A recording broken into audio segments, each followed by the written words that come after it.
Headlines brought to you by Chitale बंधू.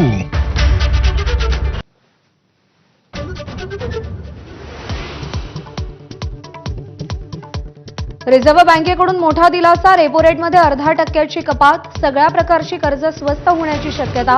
Share बाजारातही उत्साह.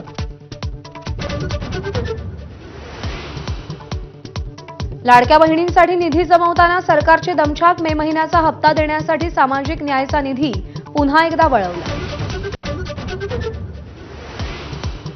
मिठी नदी उपसा कथित गैरव्यवहार प्रकरणी मुंबईमध्ये 15 ठिकाणी ईडीची छापेमारी. बॉलिवूड अभिनेता दिनो मोरियाच्या घरासह आरोपी अनिकेत कदमच्या घरावरही छापे. ठाकरे बंधूंच्या युतीआधीच नाशिकमध्ये दोन्ही पक्षांच्या कार्यकर्त्यांचं मनोमिलन. मनसे कार्यालयाच्या उद्घाटनाला ठाकरेंचे पदाधिकारी उपस्थित. पहलगाम हल्ला आणि ऑपरेशन सिंदूर नंतर पंतप्रधान मोदी पहिल्यांदाच जम्मू काश्मीरमध्ये. जगातील सर्वात उंच रेल्वे पुलाचं आणि रेल्वेच्या पहिल्या केबल पुलाचं थोड्याच वेळात उद्घाटन.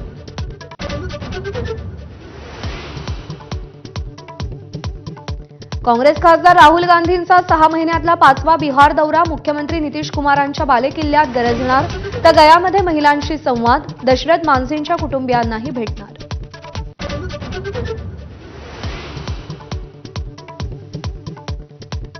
सरसंघचालक डॉक्टर मोहन भागवत यांचं मोठं वक्तव्य. ऑपरेशन सिंदूरनं एकतेचं महत्त्व अधोरेखित केलं.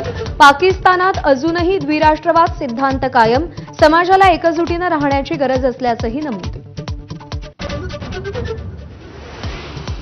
किल्ले रायगडावर आज 351वा शिवराज्याभिषेक सोहळा. पालखी मिरवणुकीसह मर्दानी खेळांचं आयोजन. कोल्हापुरात शाहू महाराजांच्या उपस्थितीत नवीन राजवाड्यात शिवराज्याभिषेक सोहळा. बंगळुरूतील चेंगराचेंगरी प्रकरणी आरसीबीचा मार्केटिंग हेड निखिल सोसाळेला बंगळुरू विमानतळावर अटक. आरसीबीचे आणखी 3 अधिकारीही ताब्यात.